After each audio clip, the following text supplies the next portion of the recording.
إنهم أحرص الناس على حياة ومن الذين أشركوا يود أحدهم لو يعمر 1000 سنة وما هو بمزحزحه من العذاب أن يعمر والله بصير بما يعملون قل من كان عدوا لجبريل فإنه نزله على قلبك بإذن الله مصدقا لما بين يديه وهدى وبشرى للمؤمنين من كان عدوا لله وملائكته ورسله وجبريل وميكال فإن الله عدو للكافرين. شروع اللہ کے نام سے جو بڑا مہربان نہایت رحمت والا ہے. اے نبی آپ فرما دیجئے یعنی یہودیوں سے کہ اگر آخرت کا مقام تمہارے لیے اللہ کے یہاں خاص ہے تمام لوگوں کو چھوڑ کر تو پھر تم موت کی تمنا کرو اگر واقعی تم سچے ہو. اور یہ ہرگز موت کی تمنا نہیں کریں گے ان کرتوتوں کی وجہ سے جو ان کے ہاتھوں نے آگے بھیجا ہے اور اللہ ظالموں سے خوب واقف ہے. اور آپ انہیں پائیں گے کہ یہ تمام لوگوں میں زندہ رہنے کے سب سے زیادہ حریص ہیں یہاں تک کہ مشرکین سے بھی زیادہ. ان میں ایک ایک شخص یہ چاہتا ہے کہ 1000 سال اس کی عمر ہو حالانکہ اس کی اتنی طویل عمر ہونے سے یہ چیز اس کو عذاب سے بچا نہیں سکتی. اور اللہ تعالیٰ ان تمام چیزوں سے خوب واقف ہے جو یہ کرتے ہیں. آپ کہہ دیجئے جو جبریل کا دشمن ہو تو اللہ تعالیٰ نے ان کو تو انہوں نے اس کلام پاک کو آپ کے دل پر اتارا ہے اللہ کے حکم سے. جو کلام اس چیز کی تصدیق کرتا ہے جو اس کے پہلے کتاب گزری ہے اور سراپا ہدایت اور سراپا بشارت ہے ایمان والوں کے لیے. جو بھی اللہ اور اس کے فرشتوں اور اس کے رسولوں اور جبرائیل اور میکائیل کا دشمن ہو تو اللہ منکروں کا دشمن ہے. جو آیات کریمہ پڑھی گئی ان آیات کریمہ میں بھی یہودیوں کا تذکرہ کیا گیا ہے. سب سے پہلی آیت میں اللہ تبارک و تعالیٰ نے فرمایا قُلْ إِنْ كَانَتْ لَكُمُ الدَّارُ الْآخِرَةُ عِنْدَ اللَّهِ خَالِصَةً مِنْ دُونِ النَّاسِ. اے نبی آپ یہودیوں سے کہہ دیجئے کہ اگر تمہارا دعویٰ یہ ہے کہ آخرت کا مقام عالم آخرت اللہ کے یہاں تمام لوگوں کو چھوڑ کر تمہارے لیے خاص ہے تو پھر تم موت کی تمنا کرو اگر واقعی تم اپنی اس دعوے میں سچے ہو. بعض یہودیوں کا دعویٰ یہ تھا کہ آخرت کی ساری نعمتیں ہمارے لیے خاص ہیں اور ہمارے علاوہ کسی کو نہیں ملے گی. آخرت کا مقام اور اس آخرت کی نعمتیں ہمارے لیے مختص ہیں ہمارے لیے خاص ہیں اور کوئی ان نعمتوں کا حقدار نہیں ہے. بعض یہودی اس طرح کا دعویٰ کرتے تھے. اور ابن جریر طبری نے ایک روایت نقل کی ہے کہ یہودیوں نے کہا لن يدخل الجنة الا من كان هودا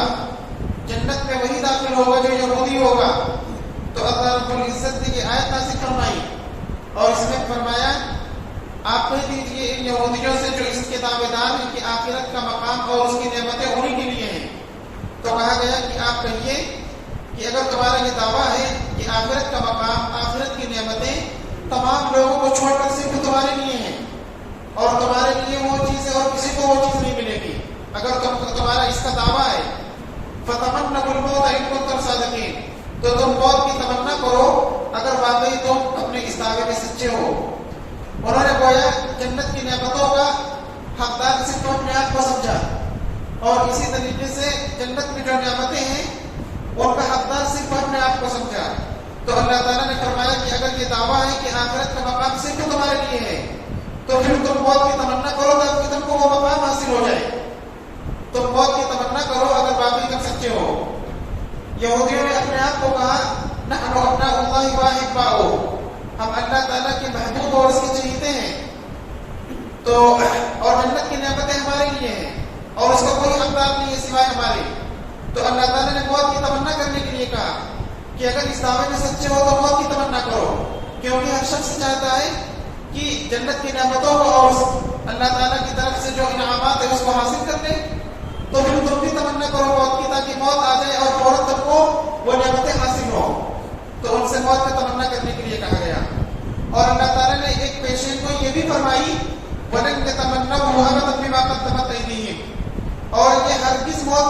نہیں کریں گے اپنے برے اعمال کی وجہ سے، اپنے کرتوتوں کی وجہ سے یہ موت کی تمنا ہرگز نہیں کریں گے، کیونکہ ان کو معلوم ہے کہ ہمارے کام اور ہمارے کرتوت ایسے ہیں کہ اگر ہم نے موت کی تمنا کی اور موت آ گئی تو پھر ہم جنت کے مستحق نہیں بن سکتے۔ تو اپنے اعمال اور اپنے کرتوتوں کی وجہ سے یہ موت کی تمنا ہرگز نہیں کر سکتے۔ مفسرین نے لکھا ہے کہ اللہ تعالیٰ نے کہا کہ موت کی تمنا کرو، اور یہ بھی بتا دیا اللہ نے کہ موت کی تمنا ہرگز نہیں کر سکتے۔ کسی ایک نے بھی موت کی تمنا نہیں کی، کم سے کم دکھلانے کے لیے کر سکتے تھے کہ قرآن نے یہ کہا ہے کہ موت کی تمنا ہم نہیں کریں گے، ہم موت کی تمنا کرتے ہیں۔ کوئی ایک فرد بھی تمنا کر لیتا، لیکن اللہ تعالیٰ نے پہلے ہی بتا دیا کہ تمنا نہیں کریں گے، اور کسی نے بھی تمنا نہیں کی۔ اور مفسرین نے یہاں تک لکھا ہے کہ اگر ایک بھی کوئی تمنا کرتا، پہلی بات تمنا کر ہی نہیں سکتے تھے، کیونکہ اللہ نے پیشین وہی فرما دی کہ تمنا ہرگز نہیں کر سکتے اپنے برے اعمال کی وجہ سے۔ اور اگر کوئی ایک بھی تمنا کرتا تو جتنے لوگ تمنا کرتے سب کو موت آ جاتی۔ مفسرین نے یہاں تک لکھا ہے، تو اپنے کرتوتوں کی وجہ سے یہ موت کی تمنا ہرگز نہیں کر سکتے۔ اور پھر اللہ نے فرمایا واللہ علیم بالظالمین، اور اللہ ایسے ظالموں سے خوب واقف ہے جو اپنے اوپر ظلم بنا رہے ہوں، جو برے اعمال کر کے اپنے آپ کو تباہ کر رہے ہوں اور پھر اپنے آپ کو جنت کا حقدار سمجھ رہے ہوں۔ ایسے لوگوں سے اللہ تعالیٰ واقف ہے، یعنی یہودیوں سے واقف ہے۔ پھر ان کے اندر جو خرابی تھی اس کو اجاگر کیا گیا۔ اوپر کی آیت میں ایک طرف اشارہ ہو کے تکبر کا، کہ برے اعمال کرنے کے باوجود اپنے آپ کو سب سے زیادہ حقدار سمجھ رہے جنت کا، اور یہاں تک انہوں نے کہہ دیا کہ جنت میں صرف یہودی داخل ہوں گے، تو یہ تکبر کی علامت ہے۔ تو تکبر کو بیان کیا گیا، اور اس کے بعد فرمایا گیا وَلَتَجِدَنَّهُمْ أَحْرَصَ النَّاسِ عَلَىٰ حَيَاةٍ، آپ یہودیوں کو دیکھیں گے کہ تمام لوگوں کے مقابلے میں زندہ رہنے کے سب سے زیادہ حریص یہی ہے۔ وَمِنَ الَّذِينَ أَشْرَكُوا، مشرکین سے بھی زیادہ حریص یہ ہیں۔ اللہ کے نبی صلی اللہ علیہ وسلم کے زمانے میں مشرکین تھے، شرک کرنے والے لوگ تھے، اور آج بھی ہیں۔ تو مشرکین جن کا آخرت پر پورے طور پر اعتقاد اور ایمان نہیں ہے، ان سے زیادہ جو یہ اعتقاد رکھتے ہیں اور اپنے آپ کو جنت کا حقدار سمجھتے ہیں یہودی، ان سے زیادہ دنیا میں زندہ رہنے کی متمنی ہے، ان سے زیادہ دنیا میں رہنے کی متمنی ہے، اور ان کی تمنا زندہ رہنے کی دنیا میں کہ ہماری موت آئے ہی نہ، ہم کافی دنوں تک مستی کریں اور موج کریں دنیا میں۔ اس کی تمنا اتنی تھی ان کے اندر کہ قرآن کریم میں اللہ تعالیٰ نے فرمایا یود احدہم لو یعمر الف سنہ، ان میں سے ایک شخص یہ چاہتا ہے کہ 1000 سال عمر پائے۔ اب آپ بتائیے کہ کتنا زیادہ ان کے اندر دنیا میں رہنے کی تمنا اور حرص تھی، اتنی زیادہ ان کے اندر چاہت تھی کہ دنیا ہی میں رہیں۔ یہودیوں میں 2 خرابی تھی، بہت ساری خرابیوں کے ساتھ ساتھ بنیادی طور پر 2 خرابی، حب الدنیا و کراہیت الموت، دنیا سے محبت اور موت سے ناپسندیدگی۔ اور یہ چیز آج مسلمانوں میں بھی ہے، دنیا سے محبت بڑھتی چلی جا رہی ہے اور موت سے ہر شخص بہت زیادہ گھبراتا ہے، اور ایسی جگہوں میں جانے سے انسان ڈرتا ہے کہ اس کے موت بعد ہو جائے۔ تو دو چیزیں پیدا ہو گئی ہیں، آدمی ڈرتا بہت زیادہ ہے، گھبراتا بہت زیادہ ہے، حالانکہ موت کا وقت مقرر ہے، جس وقت موت آنی طے ہے، 1 سیکنڈ بھی آدمی نہ آگے بڑھ سکتا ہے نہ پیچھے ہٹ سکتا ہے، اور یہ اللہ نے بہت پہلے طے کر دیا کس کی موت کس طرح سے آئے گی، کون کب مرے گا۔ اگر کسی شخص کی موت لکھی ہوئی نہیں ہے، پوری دنیا کے سارے لوگ اس کو مارنے کے اوپر آ جائیں، مار نہیں سکتے۔ اگر کسی شخص کی موت لکھی ہوئی ہے کہ موت آنی طے ہے جلد ہی، اور ساری دنیا کے لوگ اس کو بچانے کی کوشش میں لگ جائیں، اس کو بچا نہیں سکتے۔ یہودیوں کے اندر یہ خرابی تھی، دنیا کی محبت اور موت سے ناپسندیدگی، موت کو ناپسند کرنا۔ اللہ تعالیٰ نے فرمایا کہ ان میں سے ایک شخص یہ چاہتا ہے کہ 1000 سال اس کو عمر ملے تاکہ مزید کیا کہتے ہیں دنیا میں موج مستی کرے۔ اللہ تعالیٰ نے فرمایا وما هو بمزحزحه من العذاب ان يعمر، عمر اگر مل جائے 1000 یا جتنا یہ چاہیں اتنی عمر مل جائے تو عمر زیادہ ملنے کی وجہ سے پھر یہ عذاب سے بچ نہیں سکتے۔ ایسا نہیں ہے کہ عمر زیادہ مل جائے گی تو عذاب سے بچ جائیں گے،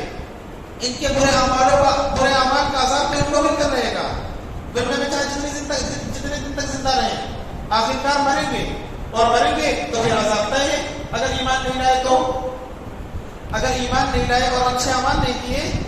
اور اپنی یہودیت پر قائم رہے تو وہ کیا کہتے ہیں عذاب کے شکار ہوں گے، چاہے جتنی کوبر مل جائے۔ اس کے بعد اللہ نے فرمایا واللہ بصیر بما یعملون، اور اللہ اس چیز سے خوب واقف ہے جو یہ عمل کر رہے ہیں، جو یہ عمل کر رہے ہیں برے اعمال اور جو یہ حرکتیں کر رہے ہیں، اس سے اللہ تعالیٰ خوب واقف ہے۔ واقف ہے اس کا مطلب یہ ہے کہ اللہ تعالیٰ ان کے کرتوتوں کا اور ان کے اعمال کا ان کو بدلہ دے گا۔ قرآن کریم میں جہاں جہاں پر بھی اس طرح کا جملہ آیا ہے کہ اللہ تعالیٰ خوب واقف ہے بندوں کے اعمال سے، اللہ تعالیٰ بندوں کے اعمال کو دیکھ رہا ہے، تو اس کا مطلب یہ ہوتا ہے کہ اللہ تعالیٰ دیکھ رہا ہے تو اس کا بدلہ دے گا، اللہ تعالیٰ اس کا کیا ہے بدلہ دے گا۔ اچھے اعمال ہے تو اچھا بدلہ دے گا، برے اعمال ہے تو اس کا برا بدلہ دے گا۔ اس کے بعد فرمایا قل من کان عدوا لجبریل، اے نبی آپ فرما دیجئے جو جبریل کا دشمن ہو، تو جبریل نے اس کلام کو اتارا ہے آپ صلی اللہ علیہ وسلم کے دل پر اللہ تعالیٰ کی حکم سے۔ بعض یہودیوں نے یہ اعتراض کیا کہ اے اللہ کے نبی محمد،